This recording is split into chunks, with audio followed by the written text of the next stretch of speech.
Good afternoon, everybody, and welcome to our Microsoft Teams training. Today, we are going to be showing you how to navigate a Wyoming Judicial Branch remote appearance. We're excited to be able to present this to you today, and hopefully you will find it of great use.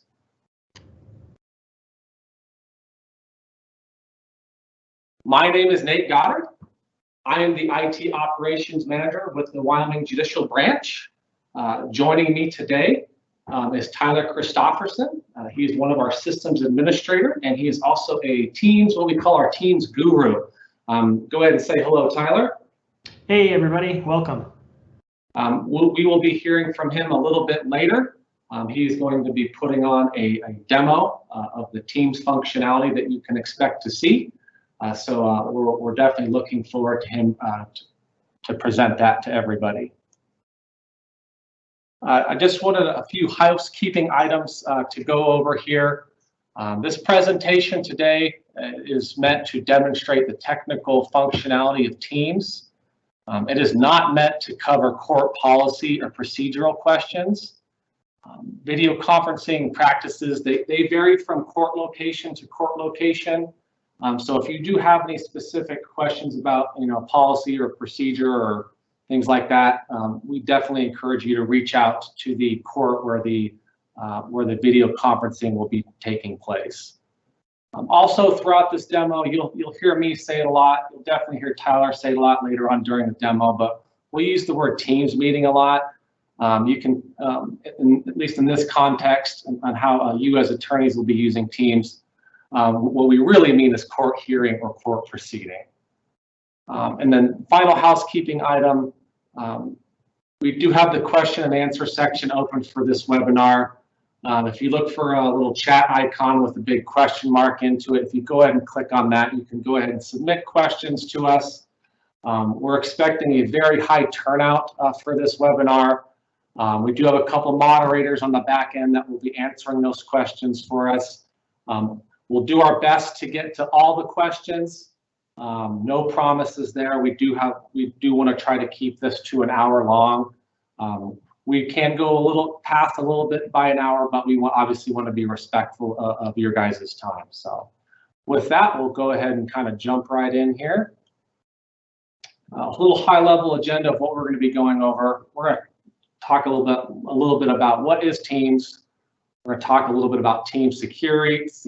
We're going to talk about what do you need to participate in a meeting, and then we'll kind of transition over into a demo where Tyler will show us how to join a Teams meeting, and then once in the Teams meeting, he'll go ahead and show you how to navigate the Teams functionality.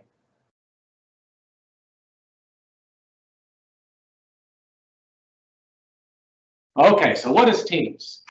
Microsoft Teams is a unified communications and collaboration platform. It is part of Microsoft's Office 365 platform. A question that we get quite a bit, is Teams secure?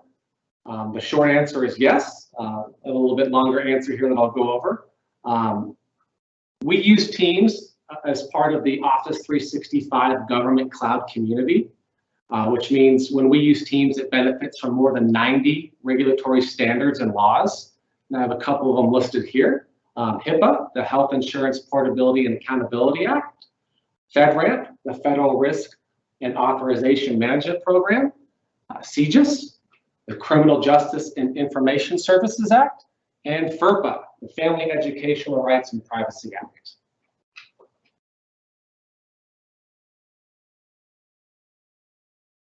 Additionally, with us using Teams under the government cloud community, we own and control all of our data. Also, all of this Teams traffic is encrypted at rest and in the service and in transit. Additionally, all that data is always stored in the United States. It's not traversing around the country to other countries like China and things like that. Also, in the case if we ever run into issues and we do have to engage Microsoft for some support on the back end of Teams, all of those personnel that assist us have been screened by the FBI and pass background checks.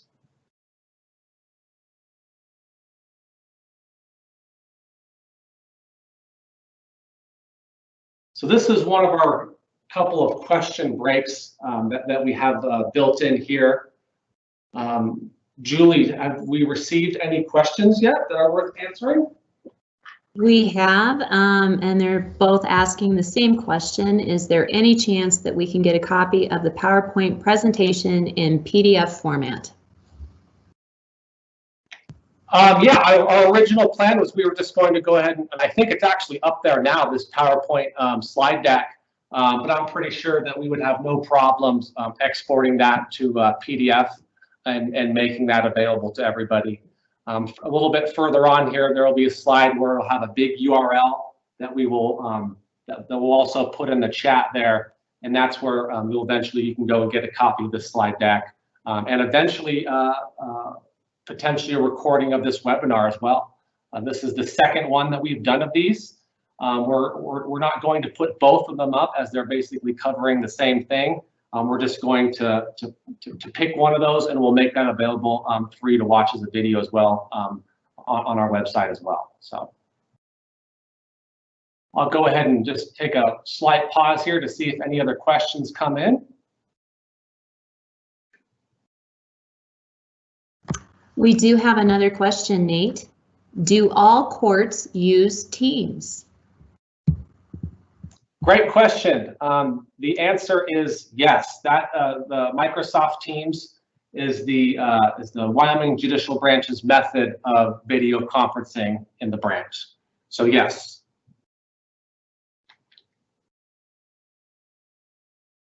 That is it as far as questions for now. All right, perfect. We'll go ahead and press on here.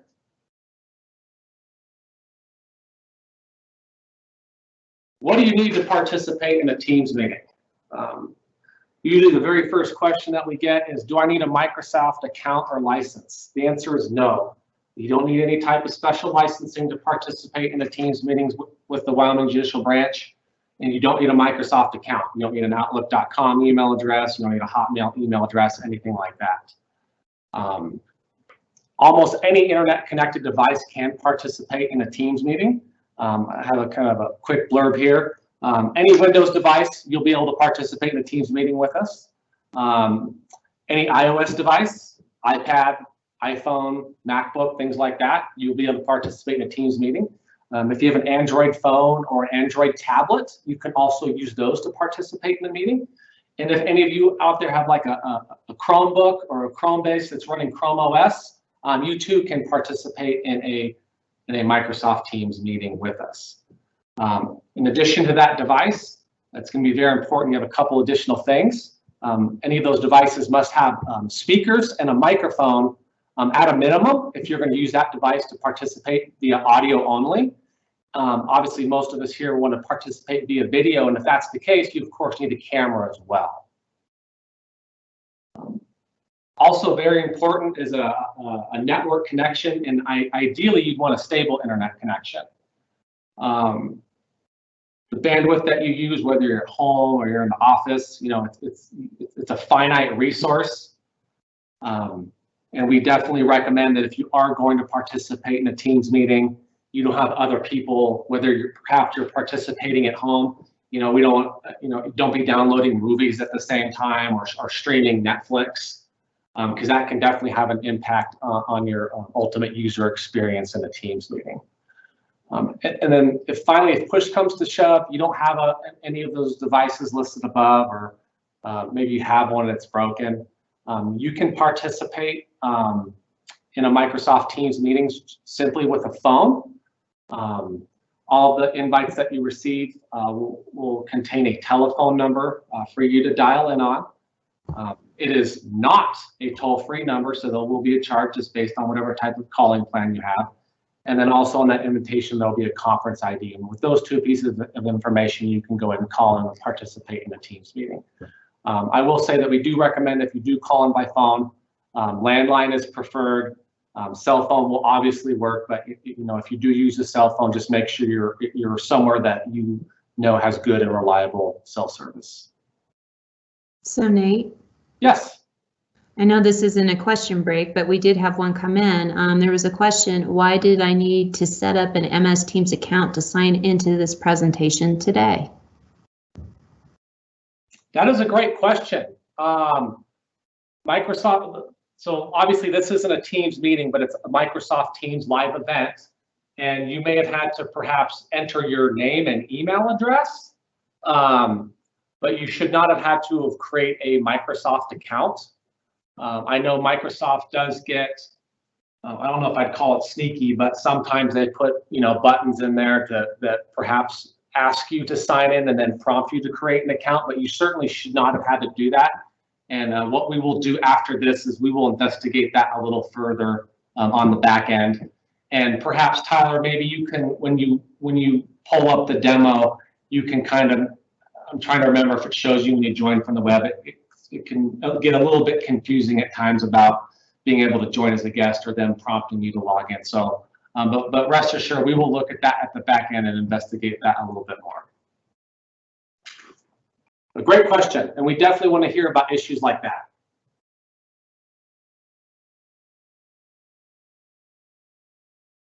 This next slide is just building on the one before where it talks about what do you need. Once we get to the demo, this will be a little bit clearer, but there's actually two ways to join a Teams meeting as a guest. One is simply just through your web browser, is what we call like the web app. And then secondly, depending on what type of device you're joining on, you can also participate via the Teams client app.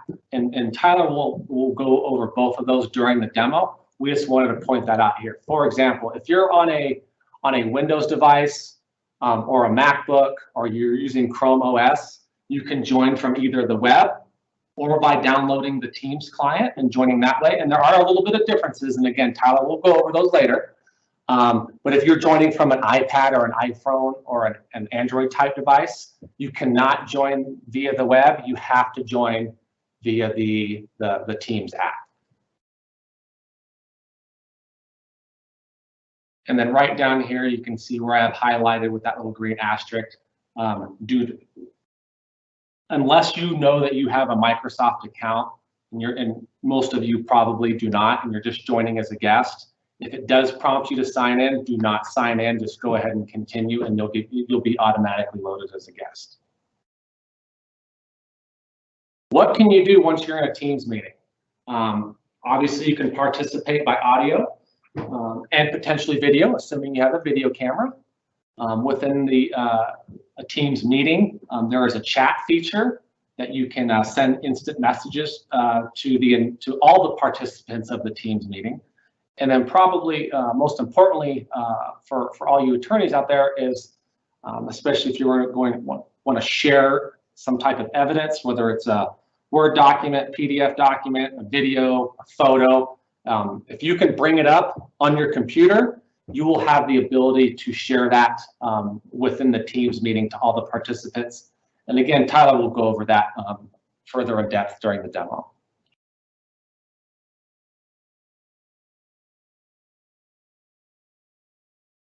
All right, another questions break. This is our last questions break before we jump into Tyler's demo.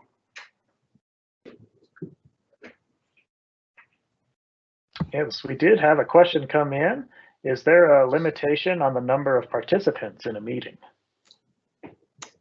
Great question. The answer is yes. A Microsoft Teams meeting is limited to 250 participants.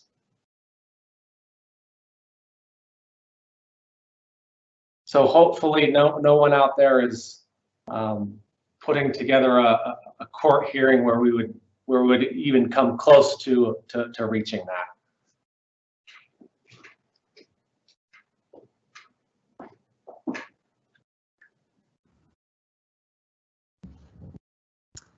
No other questions have come in, Nate. All right, perfect. So Tyler, are you ready to rock and roll with your demo? I sure am, Nate. Perfect. And before you share your screen there, I just want to point out that we will be demonstrating Teams from a Windows device. Obviously, as I said before, there are multiple devices that you can use. Unfortunately, we can't give you a meaningful demo of all of the functionality or all the ways to join using those different devices. However, joining in all of those devices is very, very similar. And then the functionality once you're inside a Teams meeting, it is the same. So We just went ahead and decided to go with a Windows demo. Odds are, if you're on a machine, it's probably a Windows machine. All right, guys, we will go ahead and jump into this demo. I'm going to go ahead and share my screen with you. All right, so what we have here, as Nate mentioned, is just our Windows 10 machine. Not signed into this with a Microsoft account or anything like that. This would be real similar to what you folks might have at home or wherever you're participating from for the meeting. So what we'll touch on first is the email invitation that you'll get in order to join this hearing or Teams meeting. I'm going to go ahead and open up the mail client here. I'm just using the built-in mail client for Windows 10, but I know some of you folks might have Yahoo, Google, Hotmail, whatever you have. You'll be able to receive that invitation by email, no matter which email provider you're using, and you'll be able to get into that meeting the same way. Something I'll caution you on is that sometimes those invites do get stuck in your spam folder or your junk mail folder, and sometimes your local IT may have rules set up to block some of those emails if they look like spam or appear like spam mail, things like that. So if you have not received an invite, you know, and it's getting near the time for your hearing to take place over Teams, go ahead and give your local court staff a call, and they should be able to help you get in touch with that invite. Sometimes you have to give them a different email address. Sometimes it's just a matter of looking in your junk folders, but they'll be able to help you get that invite because it will come by mail, by email. So here we've got my inbox. We've got an invite right here. This is the demo invite we're going to use here, and I want to just point out some important features about this invite so that you'll know what you're looking for and what to use when you join one of these. So as you can see, this meeting invite just came to me as it did other folks that will be part of this meeting. It lets me know when it's going to be and that it's a Microsoft Teams meeting. This Microsoft Teams meeting gives me the option in my email to accept the invite or decline the invite. That portion is kind of up to you and your preference. Some courts look for you guys to accept those so they know who's attending, some do not. But no matter what, you'll be able to get into that meeting with this invite as long as you have it handy. So keep that in a safe place, maybe store it in a folder until the time comes for you to join that meeting so that you're not hunting around for it, because that is your ticket into the meeting. The first piece of information we see in this invite is the Join Microsoft Teams meeting link right here. As you can see, I hover over that, and it's a big long link that just goes out to that secured Microsoft Teams meeting. If I click on that link, which we will shortly here, it will prompt me to join that meeting either via the web or via the Teams application. So that is your important ticket into that meeting. For those of you joining with devices that have audio and video, a webcam and a microphone, and speakers, you can just simply use that link to join. Now, as Nate mentioned earlier, there is a number. It is a toll number. It is not toll free. So you will incur charges with whatever phone plan you might have, but you can call into that phone number listed there in the meeting invite, and then you'll be prompted for the conference ID number. Now, this conference ID number is specific to your meeting. It's going to be unique to your meeting that you're in. Everyone is going to be different, so you won't use the same setup for each meeting that you attend. You'll want to check your invite, get that updated number, and once you've entered that, it'll kind of give you some instructions over the phone about how to mute yourself, how to do certain features within the call, but you can join by phone. So there is the capability for those of you that may not have a webcam or a speaker or a mic for that matter. You could join on the computer, and then you could call in by phone and use that as your audio portion. That way you can hear and see. It's just going to be very important that you make sure you're muted on one or the other. You don't want to have speaker playing on your computer and a mic on your computer as well as be on the phone in the same area of your office there, or you're going to get some backfeeding issues and some noise issues. So you just want to make sure you use one device at a time for that audio portion. So again, this meeting invite is pretty simple, just a big Teams link to join here, and your audio conferencing number and PIN conference ID here. So I'm going to pause now and see if there are any questions about the invite before we join in this demo meeting here.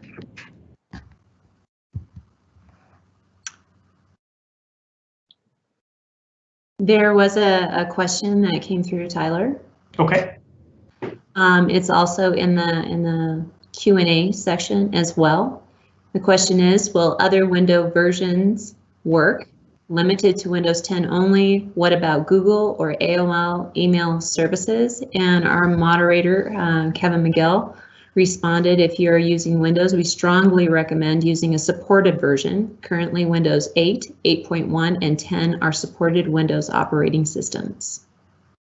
Yeah, that is, I'll chime in here, Julie. Kevin is 100% right. We don't recommend using an unsupported version of Windows, i.e. Windows 7 or Windows XP.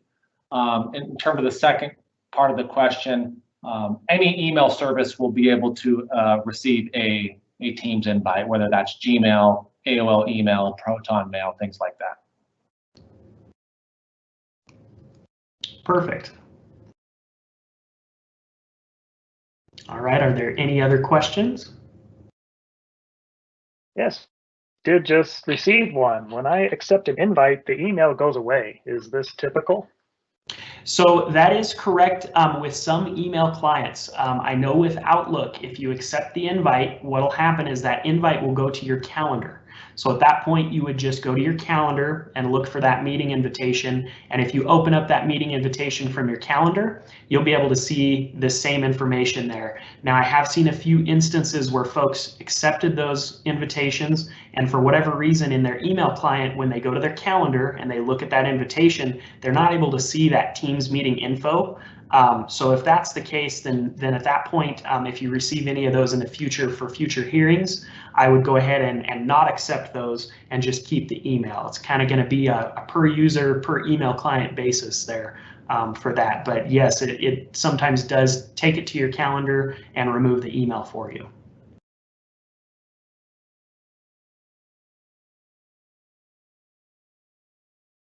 All right, any other questions? Tyler, I would just add on that when you receive these invitations, they're actually calendar invitations. They're not an email that was just written and sent to you. So that's why you get that calendar functionality built in. It may be worth investigating whichever particular type of email service you may be using on how they handle calendar invitations for more information. Yes, that's very true, Nate. And as you can see on this one here, you can kind of see that icon up there that looks like a calendar, kind of indicating that that is a calendar invitation versus an actual email.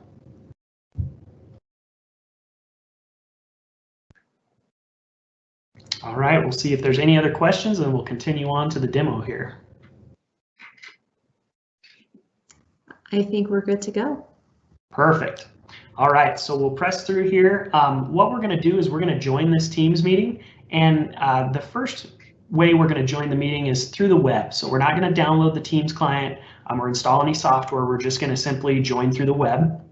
So I'm going to go ahead and click on this link now. And I do want to bring up some important information about joining through the web. Right now I'm using Google Chrome. You can see here there are a bunch of different browsers out there. And some browsers auto update, some browsers do not.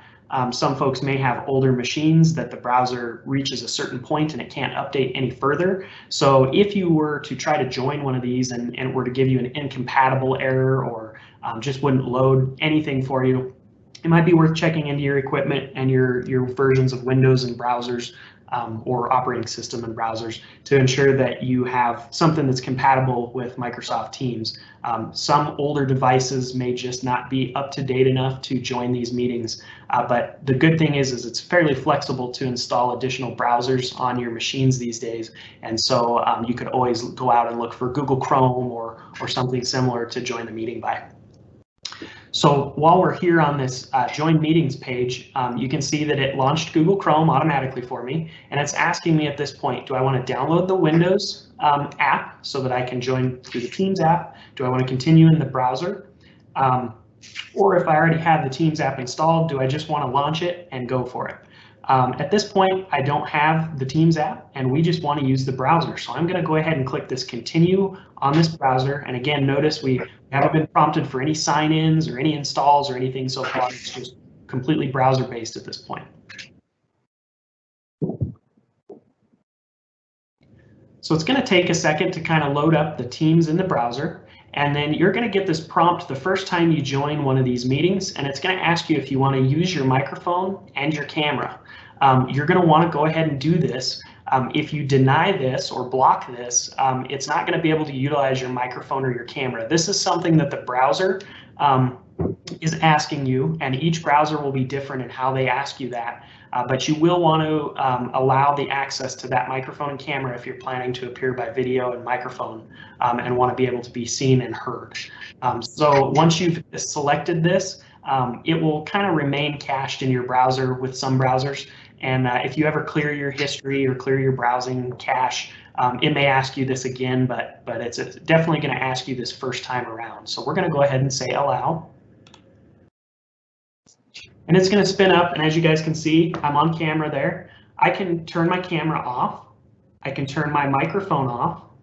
I can choose to toggle these on or off before I join the meeting. So that's pretty neat. Now, as you can see, when I toggle the camera on, it sees me there. But let's say that you toggle the camera on and it doesn't see you from the right angle. Maybe it's looking from somewhere else in the room, or it doesn't see a camera at all. That could be because your device settings are set up a little bit differently. That might mean that your webcam is not the correct webcam. Some of you folks might have a laptop that maybe is docked at your computer, and you also have a webcam on your monitor or an external webcam somewhere else in the room with you. And you're going to need to choose which one of those webcams you want to use. Now, if your device only has one webcam or one microphone, it's just going to try to grab the default device. In some instances, it may not find a device, and that might mean that you need to take a look at your device settings, see if you have the proper drivers installed, or if your device is even compatible with your computer at that point. So definitely pay attention to what you see when you first join in here. The cool thing is you're able to change those settings. So let's say I turned on my camera and I realized it's pointing from my laptop camera across the room, and I actually want to use the camera that's on top of my monitor. So I can go ahead and click this little devices settings cogwheel, and it's going to bring up a list of all the devices that I have attached to my computer at this point. I've got speakers, I've got a microphone, and I've got a web camera. Now on this particular computer, I don't have additional devices, so it has automatically chosen the correct devices for me, and I know that I'm good to go. Now, if it had not chosen those correct devices, you would just simply select the drop down, pick which device you need to use for each of those 3 features, and then you would be good to go. Once you select these, it auto saves it. There's no save button anywhere here. So once you're done, you just click the little X button and it will close out of that window. And then again, you can check your settings before you join the meeting. You can always access that anytime by just clicking that settings cogwheel and opening and closing that. So Tyler? Yes. Sorry to interrupt. We have a question, a couple of questions. Sure. Is there a manner to test your connection in a Teams meeting, like before you join?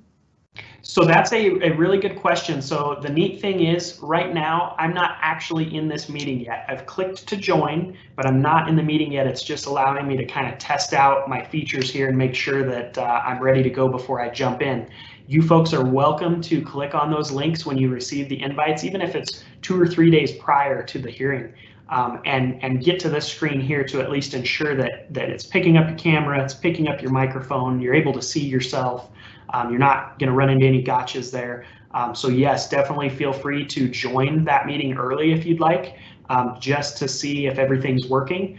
Just be aware that if that is a hearing and you're planning to join early, that you're aware of what might be going on there. You know, you don't want to join in 5 or 10 minutes early and be playing around with your camera and microphone, disrupting the meeting. So just be aware of who's in your call, but you can definitely test ahead of time.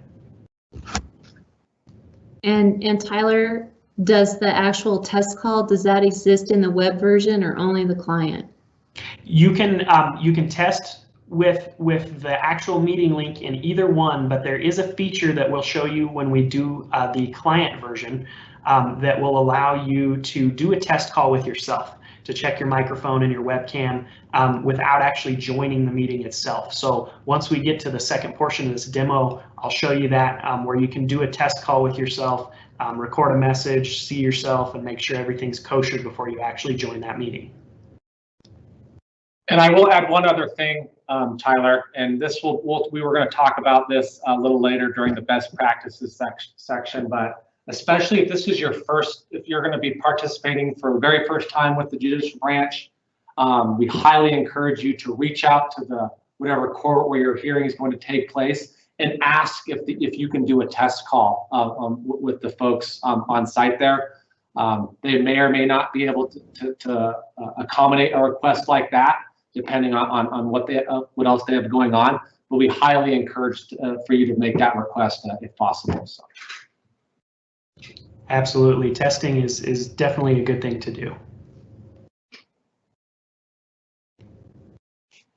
All right, are we ready to move forward and take a look at this meeting? Yes, let's do it. All right, so as Nate mentioned, test ahead of time, make sure everything's kosher. As I mentioned, when you come in here, you can turn your camera and microphone on and off. It's just proper meeting etiquette to turn your microphone off when you join a meeting. You might not know what's going on when you jump into that meeting, and if they're in the middle of a discussion, you don't want to have a bunch of background noise or just your noise coming into that meeting. So it's best to come into the meeting with your mic muted, maybe even best to come in with your camera muted, totally up to you, but just be aware of the meeting you're in. In this case, I'm going to leave both muted and join the meeting quietly. That way I don't disrupt anything that might be in there. Now it's going to ask me here for my name. This is important that you put your full name in here. Some folks may just want to type their initials or something like that, but the people who are going to be organizing these meetings are going to be looking for you to join. So if you put in, JC, they might not know that that's really John, and that helps them to see your full name there so that when you come into the meeting, they know that you're present, they know that you're ready to go. So in this case, I'm going to put my full name in here. And at this point, I am ready to join this meeting. So I've checked my microphone, my camera settings. I've turned off my microphone and camera to join the meeting initially. And I'm going to click this big Join Now button. Now at this point, it's going to join me into the meeting. And I'm going to point out something that's going to be important later when we show you the other piece of this demo.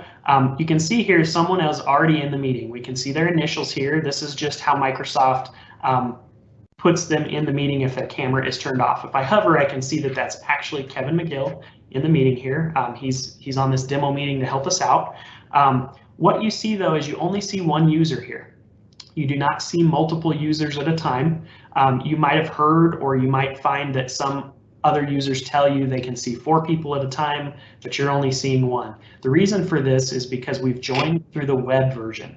When you join through the web version, you're only going to get the active speaker in the meeting at a time. So whoever is speaking or spoke last is going to show there on that screen. And then when someone else speaks, they'll be replaced with that person, and so on and so forth. But there's only going to be one person displayed at a time. So just know that if you're wanting to see the 2x2 view or the 4-person split view, you'll need to download the Teams client in order to see that. The web version will not provide you that.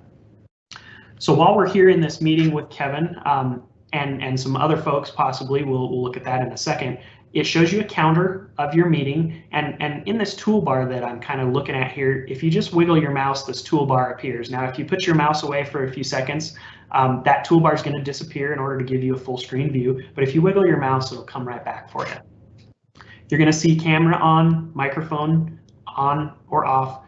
If they have a line through them, they're off. If they have no line through them, then they're on. And again, you can see me appear there once I unmute my camera. So those can be changed at any time during the meeting. And again, I would caution that you remain muted unless you're being spoken to, and then you can unmute yourself, talk, and then mute yourself again so that you don't disrupt the meeting. However, remember, if you mute yourself, no one can hear you. So be sure to check that microphone mute before you speak during one of these meetings. We're going to come back to the share button in just a second. I want to go through this other menu first, but we'll go through the share feature in just a moment. Over here, there's a more actions button, and if I click on that, I get quite a few options here. One of those options, if I click on at the top here, it's called Show Device Settings.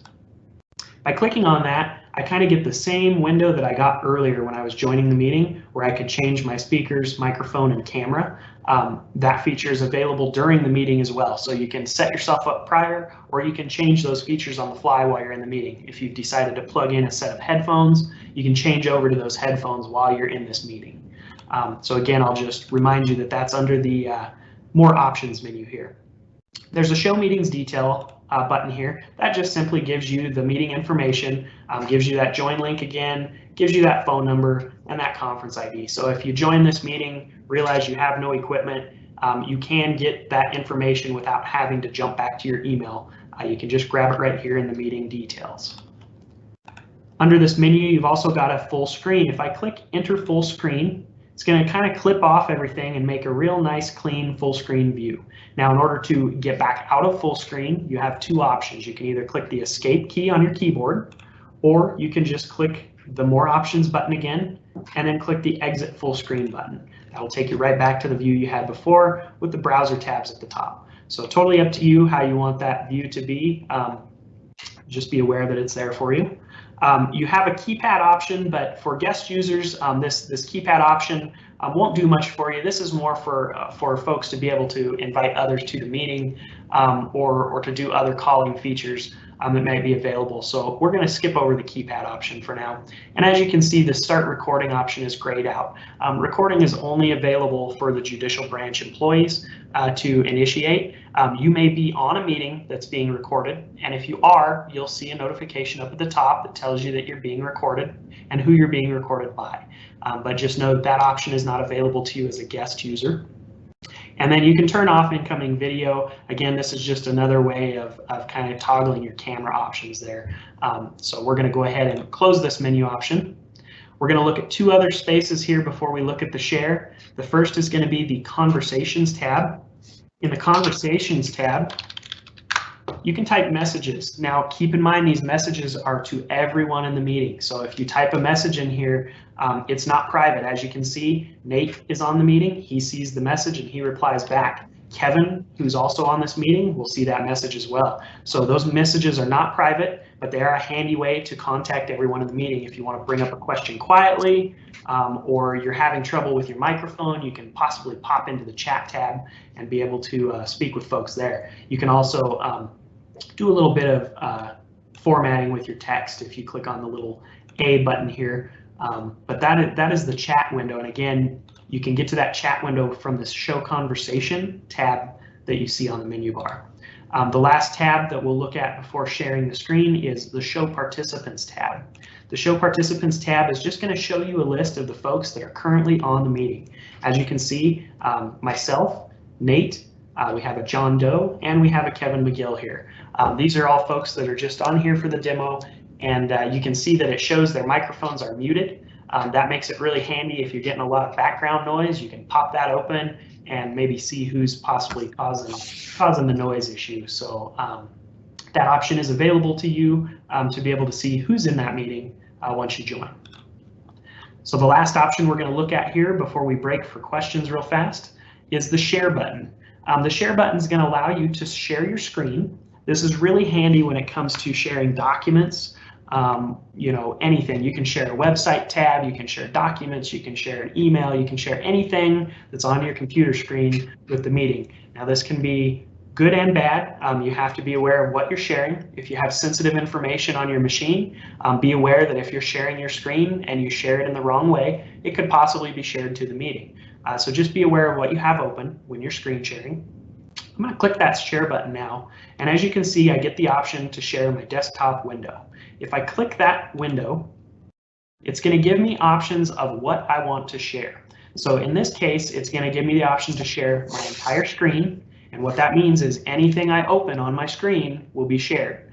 If I open a new tab, a File Explorer tab, or I go out to Google Chrome and go to a website, it's all going to be shared as part of my monitor. The second option is Applications window. You can share individual applications. So as you can see, I have Chrome open and I have my inbox, my mail inbox open. It's going to allow me to share those individually. That way, if I don't want to share my entire screen, I can just share that application window. Now again, keep in mind, if you're sharing your application window and then you decide to switch over and show them something else, they're not going to see that. They're only going to see the application that you've selected to share. So you'll have to stop sharing and reshare whatever new application window you would like to share. And then finally, you also have an option of Chrome tabs because we are in the Chrome browser. It's going to give us a shortcut to share certain things here. So for example, I'm going to click the application window and I'm going to click share. And at this point, I get a big red banner around my window and it's letting me know that I'm sharing this out to the meeting.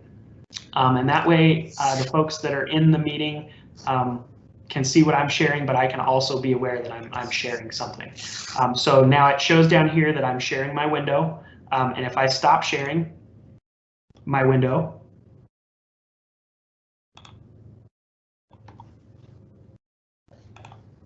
I'm going to share back in here. Sorry about that, guys. All right, so we've got our window shared to the Teams meeting.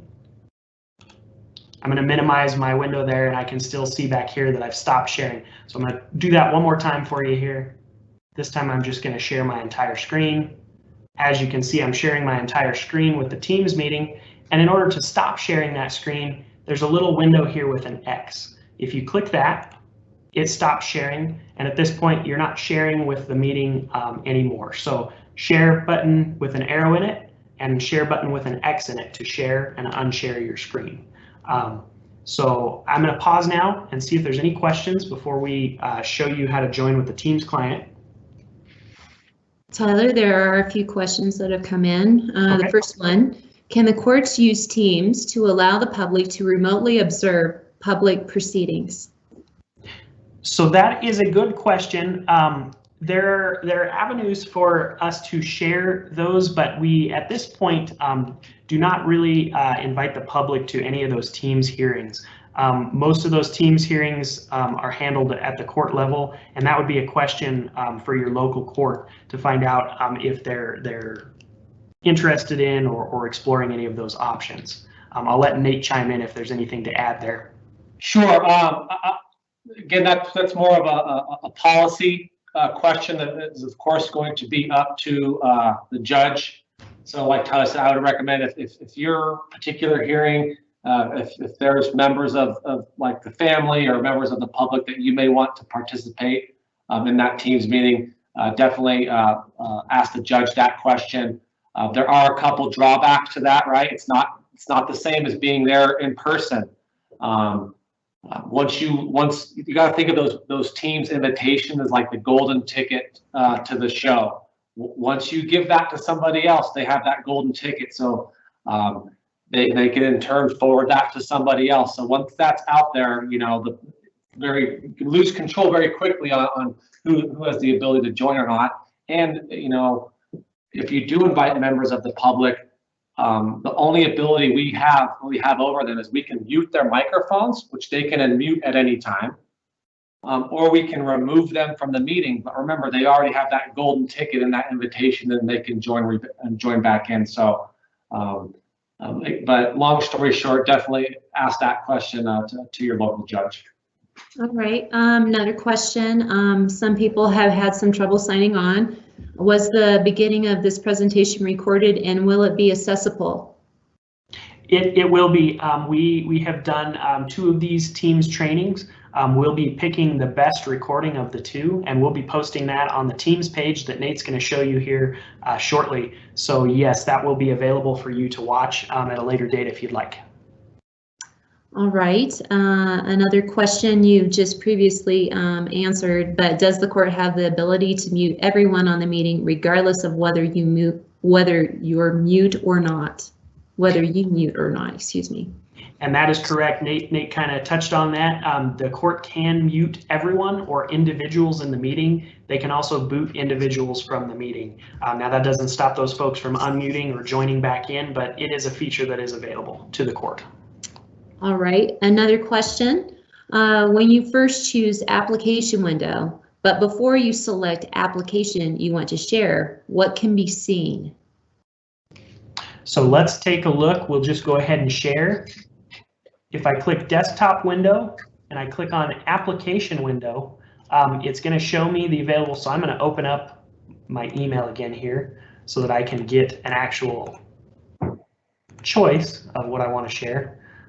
So it looks like right now it's just going to allow me, it doesn't see my email right now, but it allows me to share that, meaning once you click on that option and you click share, you're not really going to see anything else at that point other than it's going to let you know that you're sharing down at the bottom and you have that stop sharing option. So that's all you're going to see is just once you select it, it's going to immediately start sharing that, and until you stop sharing, that's what folks will see.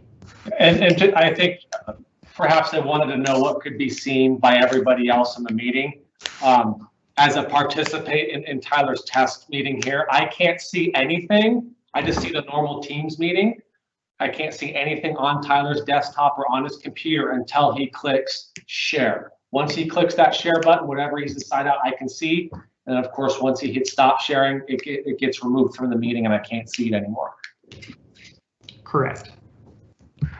All right, next question. Are there monitors available at the court for press or the public to access at the courthouse or courtroom? That's a really good question. I would recommend that you reach out to whichever court your hearing or matter would be before and ask if they have that available. All right, and last question. Do I need a paid account to use this platform outside of official judicial branch meetings? The answer is yes and no. If you want to start using Teams meeting, like you want to start setting up your own Teams meetings, be the meeting organizer and things like that, yes, you would need to explore acquiring a Microsoft Teams license.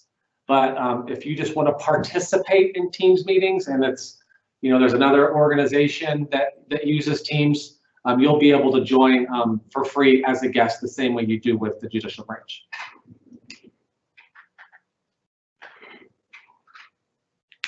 All right, well, if there's no further questions, we'll jump into the second portion of the demo real quick and then turn it back over to Nate. We do have two other questions that came in. Okay. Do multiple monitors confuse or complicate the sharing function? So that's a great question.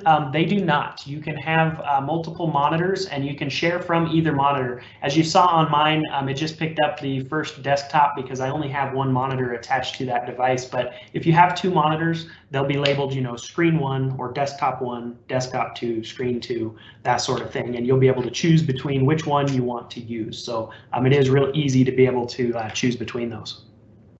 And we just had another question come in. Maybe could you elaborate on how you could share like a specific file, such as an exhibit? Sure, Tyler, why don't you go ahead and show that in the Teams app so we can meet our 1 o'clock stop time. I was going to say, I'll go ahead and cover that one in the next portion of this demo. We'll do that as an example through the Teams app. You can do it from either one, but I'll show that as an example there. Cool. And last question. I've seen this already a couple times. Maybe you can address it, Tyler. Question is, I'm not sure a Mac or iCloud calendar user can accept an invite from Microsoft Teams and also have it post to their calendar. Can you talk about that? So that is a good point to bring up. Again, if you have an email account, you can definitely receive that invite. Now, whether you can actually accept that invite and have it go on your calendar, that's going to be at the discretion of that email client. But you can definitely receive one at any email address. As long as you've got an email, they can shoot that out to you, and you'll be able to get that as long as it doesn't get stuck, behind a spam or a firewall. You should be able to join using that. So just remember that you may not be able to accept it or see it work perfectly with your calendaring app. It's going to be at the discretion of that email client that you're using. Right. I'll just add that you don't have to accept the Teams invite in order to participate. All that does is let the organizer of the meeting let them know that you've received it. So if you're using like an email service that doesn't allow you to accept those, maybe you want to just contact the court and say, hey, I got the Teams invite, I'm good to go. Right. This is Julie. Why don't we go ahead and show a little bit of the Teams client? We have some other questions coming in, and we'll address those after we see the Teams client. I just want to make sure that we have time for that. Absolutely, yes. Let's jump into that now. So the last button that I hadn't showed you yet is the hang up button.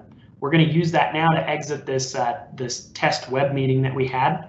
When you exit the meeting, you're not exiting the meeting for everyone, just yourself. So Kevin and Nate, those folks that were in that test meeting, are still in that test meeting at this point. I'm the only one who has exited. So that's your ticket out of the meeting. You just use that big red hang up button. It might ask you for some feedback when you're done, and that's totally up to you. But at that point, you're out of the meeting. So I'm going to go ahead and close the browser tab.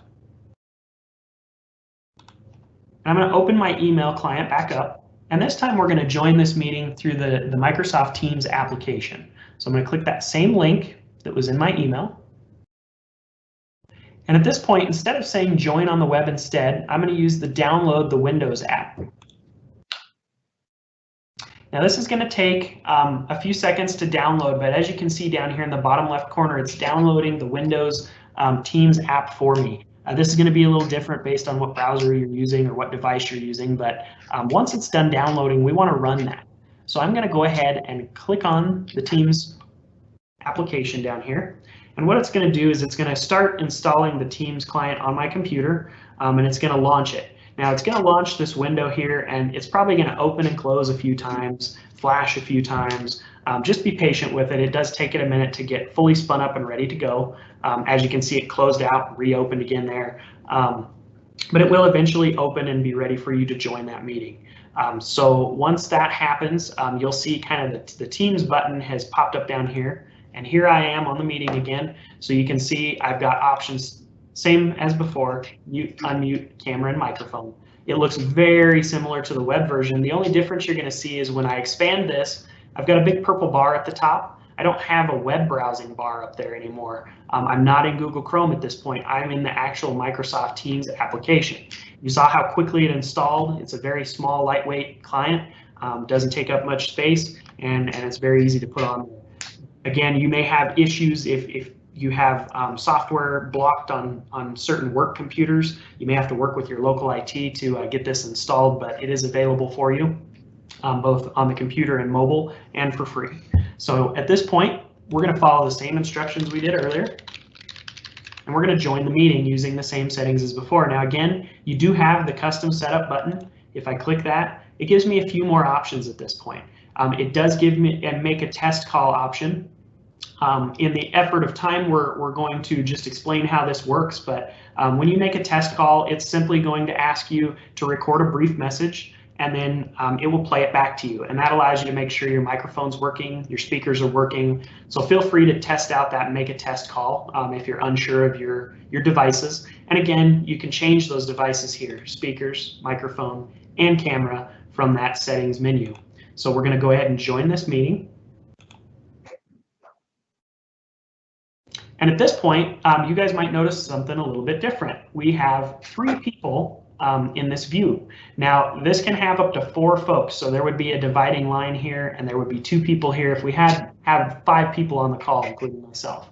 But as of right now, we have all 4 of us on the call, and you can see that the speaker and the last spoken will show up here. Now, as people speak and people move in and out of frame, these will change. If you have 10 people on a call and the first 5 people talk and then the other 5 people talk, these people will filter out of the list as you continue on. But for now, with us being the only ones in the meeting, it's going to give us the best real estate on our screen possible, and it's going to show us that in as big a view as it can with those 4, the 2x2 or the 4-person view. So that's the biggest difference between the web version and the Teams client. Again, we recommend the Teams client if you do want to see more folks than one at a time. It is handy to see.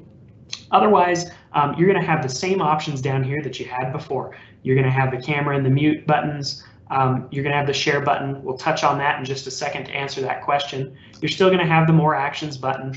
The biggest new option you have in here, I'm going to unmute my camera for a moment. There is a blur feature. If you click the blur feature, you can kind of see that you can't really see the background behind me, but you can see me. It's not perfect. If you move around, you can kind of see it blurs out your body a little bit, but it does work pretty good if you have a messy office or you're at home and you're trying to join in. So again, that blur background you can turn on and off through the More Actions window. Otherwise, all these features are going to be the exact same as what we just looked at previously. A few additional features is that you'll see each person if they're muted or not. You'll see their name based on that 2x2 view. So that is pretty handy. Now we're going to go ahead and I'm going to screen share to kind of answer the question we got earlier. And as you can see, when I screen share in the Teams client, it's a little bit different. It's a little more friendly. It's going to show me right up front what options I have to share. It's not going to make me click that button and then open that secondary window. It's just going to do it right here for me. And the biggest feature that might be interesting to you all is this include system audio. If you check that box, it's going to include any audio from your computer. So if you're playing a YouTube video, it's going to play that audio across to the meeting. If you're playing a sound file or a movie file, it's going to play that audio across to the meeting. So that is a very nice feature to have and is only available in the Teams client. It is not available in the web version.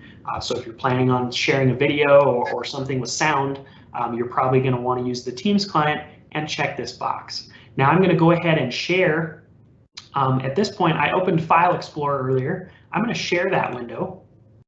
And so at this point, on Nate's side of the meeting where he's in this demo meeting, he should only be seeing my File Explorer window. He's not going to see my Teams browser back here behind me. He's not going to see my little window over here. He's only going to see the File Explorer window. And then if I want to stop sharing that, there's this little guy that follows you around. This is how you get back into your meeting. And you can use the shortcuts here, or you can just open it back up and click the X button to stop sharing.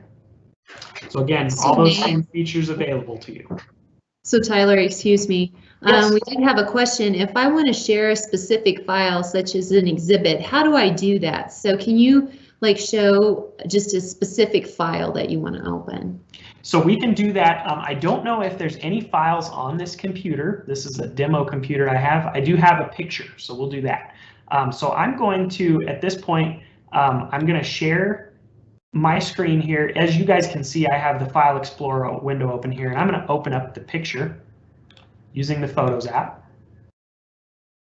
So at this point, I've got the state seal here. If I want to share that with the meeting, I can simply just minimize that, leave it open in my browser, in my tab here, or I can leave it open behind me here. Either way, whatever's easiest for you. At that point, we would come down here and click the share button. And then we would go over here and look for, oh, it doesn't look like it's going to let me include the Photos app. So some applications within Windows are not going to be identifiable. As you can see, I've got Chrome, I've got my mail client, but the actual file that I pulled up is not available to use as an example. So the best example would be to just, if I had an exhibit, let's say I have. I think, Tyler, a good way around that would be just to open up that Photos app and then just share your desktop. And yes, you could definitely do that. So it's going to be available a bunch of different ways depending on what app you have. We can do that now, and I'll show you how you would do that. But again, there's a lot of different ways to do it. You can either share your entire, I'm just going to open it up here for you guys. You can either share your entire desktop with the meeting, or you can share those individual files. But in this scenario, we don't get the option to share just the photos. So we would just click on screen one, and then at that point, it's going to start sharing with the meeting this photo that I have up here. But now keep in mind, those folks can see what's behind here as well. So if you have stuff open that you don't want them to see, maybe do some house cleaning there and just bring up just that exhibit or that document.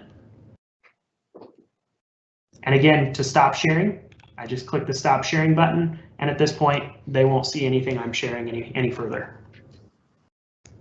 So we have another question that came in. It says, does the use of the Teams app increase the security versus the use of Google Chrome as an example? I'll go ahead and take that. We certainly don't want to speculate on the security of any other type of provider. So I don't want to speak specifically to Chrome. I would just say that, Microsoft Teams, especially our use of it under the government cloud community, definitely provides a level of security that makes us all comfortable. But I certainly don't want to contrast that to any of the other providers out there. And remember, folks, that your computer applications can factor into that as well. If you have a really old computer, really old version of Google Chrome, and you haven't updated anything, that can make it a little more unsecure as well. So definitely keep your equipment up to date with any necessary updates so that it can be as secure as it can be. Okay, another question. What happens if there are technological reasons preventing you from attending a hearing? That is a great question. Technological reasons for not being able to attend is a bit vague. There's lots, your internet was working 1 second. When it came time for your hearing, your internet at your house, your office went out, is one reason. Your computer locks. There's a million reasons, right? I think that's, again, kind of a borderline policy question that I would recommend you reach out to the local court if that's a concern and ask the judge how they would be handling that. In terms of some just quick troubleshooting, IT says this a lot, and you've probably heard this before, but a good reboot never hurts to try as kind of a catch-all troubleshooting measure. So that's probably the best recommendation that we can make without knowing more about a specific issue. Okay. Another question, have court reporters had any issues or concerns with transcribing a hearing held over Teams? I'm personally not aware of any issues that court reporters may be experiencing or not experiencing. There could be some that we're just not aware of, but I personally have not heard of any. Another more of a comment on the blur, the background, you may want to check first as it works based on your camera, and not all cameras and computers have that ability. That is correct. Most of the features here are all going to be kind of hinging upon what you have for equipment as far as screen sharing and blurring background and things like that. So yes, definitely check your particular setup. Again, we're using Windows 10, so it's available to us. And we're also using a Logitech C920 web camera, but you may not have those same capabilities if you're using a different web camera or a different operating system. Okay, another one asks, cell phone / smartphone connections, ? Other than small screen. I'll be honest, I'm not quite sure what that is asking. Yes, you can join from a smartphone, whether it's an iPhone or an Android device. One small prerequisite is, unlike the demo that Tyler just showed, but if you're going to be joining from one of those mobile devices, you'll want to go to the appropriate app store for your device, download that Teams client. Do not launch it, do not sign in. Simply just go back to your email once you have that app installed. Go to the find your invitation. Click on join link, and it'll go ahead and join you as a guest into that Teams meeting on those mobile devices. Okay. And I will add one thing in there real fast. Some phone providers, or some phones I should say, do have a setting that you have to turn on in order to do a video call in Teams over data. And if you're not on Wi-Fi. So if you're using your data plan and you're not using Wi-Fi, you may have to check some additional settings on your phone to be able to do that. It's basically a safeguard to keep you from using up all your data on a video call. So just be aware of that. Great point. And I'll even add, most of us, are in the habit of not allowing any apps to make changes to our phones. Teams is no difference. Once you install it, it's probably going to ask you if it can allow the camera and microphone on your phone. Obviously, if you say no, you're not going to be able to use your microphone and camera. So definitely want to go ahead and click yes on that. Okay. Next set of questions, they go together. How is the court addressing the needs of pro se litigants? Also, are we expected to have our clients in the office with us? Several of our clients are committed to self-quarantining, and it seems unlikely that all of clients, especially elderly will be able to manage this? Suggestions. I don't know if I can answer the first part of that about addressing the needs of pro se litigants. I can't answer the second part about having clients that are committed to self-quarantining. There's no reason if you have a client and they're at home or just not in your office, whether they're self-quarantining or not, they can also join that Teams meeting, right? If they have that Windows box, Chrome box, iPad, anything like that. Or worst case scenario, they can also call in as well. I don't think the expectation is that everybody be huddled around a certain device. Again, if you have questions about whether that is expected or not, I would go ahead and contact the court where your hearing is scheduled and see if that's a requirement or not. And I believe that's all of the outstanding questions to this point. Perfect. I know we're about 5-6 minutes over. I'm going to go ahead and jump back to this PowerPoint because there's a couple best practices and some tips that we wanted to go over. So if you have any last minute questions, now's the time. Go ahead and fire those off, and then we'll wrap up this demo and webinar answering those questions. So let me get this back up. And Tyler, thanks for that great demo. It was outstanding as usual. Absolutely, thank you. A couple of these things Tyler has already mentioned, but it's just noteworthy to bring them up again. It's just good etiquette in these video conferencing calls is to mute your microphone if you're not speaking. It definitely cuts down if you have a dog barking in the background, sirens going off. If you don't have anything to say, just go ahead and keep your microphone muted. A lot of you out there may be working from home and using like a corporate VPN, or maybe you have a personal VPN that you're using. Unless you're 100% positive that VPN is set to split tunnel your traffic, we don't recommend you using your VPN if you're going to participate in a Teams meeting. We've seen some service degradation when people use their corporate VPN while using a Teams meeting, and that just has to do with how the network traffic is routed. So best case, just err on the side of caution. Don't use your VPN during a Teams meeting. Said this earlier, test. That's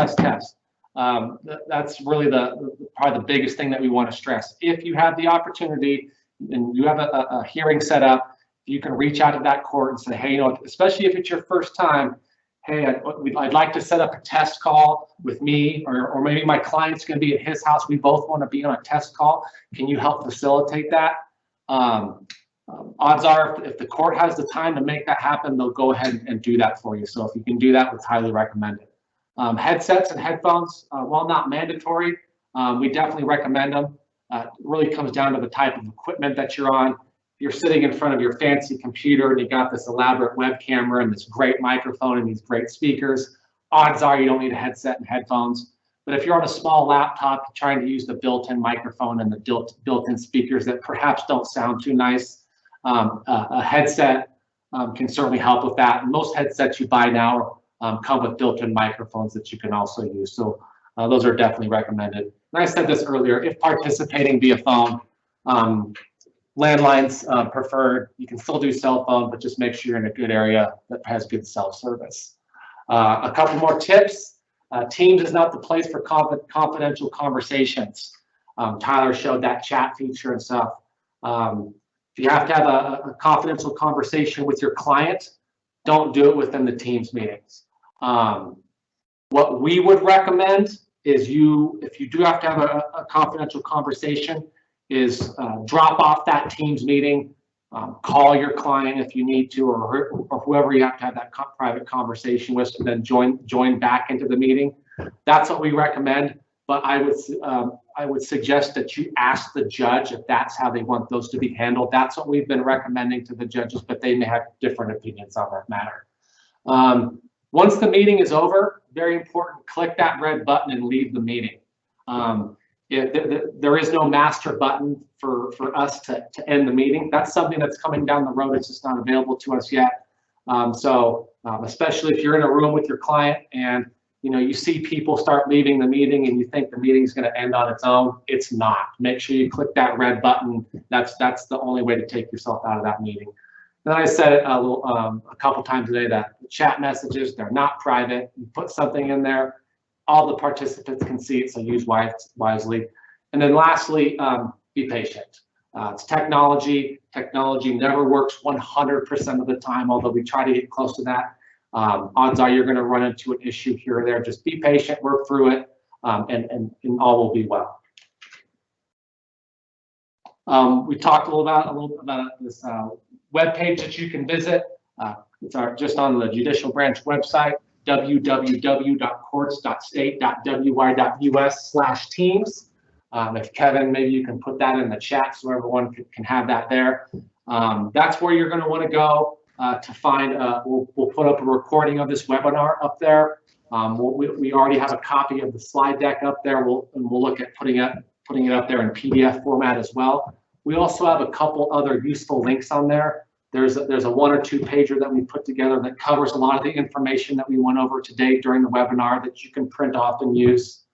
There's also a link to Microsoft's website that talks about how to join these Teams meetings on other devices like mobile devices. So we had one last question come in, Nate. Great. It says, when you share the desktop or a document, will it also share any actions you take on the desktop/document, like highlighting text, moving the mouse around? Yes, it will. So kind of a double-edged sword, right?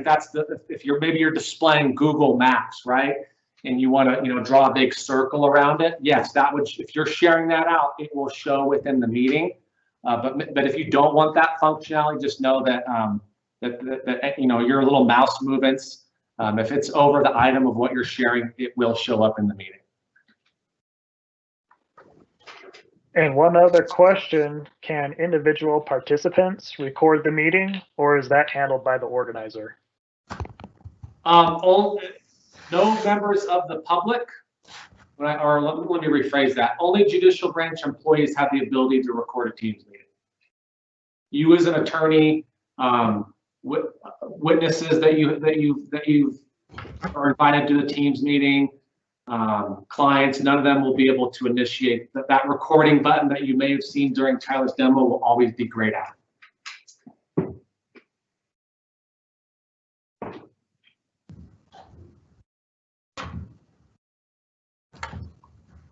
All right, well, I know we're about 10-15 minutes over. Thank you for bearing with us while we got through all that information. We tried not to rush too fast through it, but there was quite a bit of information there. Like I said, we're going to put this recording of this demo up so you guys can download it and watch it in case there's anything that you missed. We're also working on a frequently asked questions where we're going to take all the great questions that were asked today and that were asked last week during our other demo, and we'll try to put that into an FAQ, and we'll make that available on that web page on our site that Kevin put in the chat there. So if there are no other questions, I think we will go ahead and leave it there. Did any new questions come in, Julie? Nope.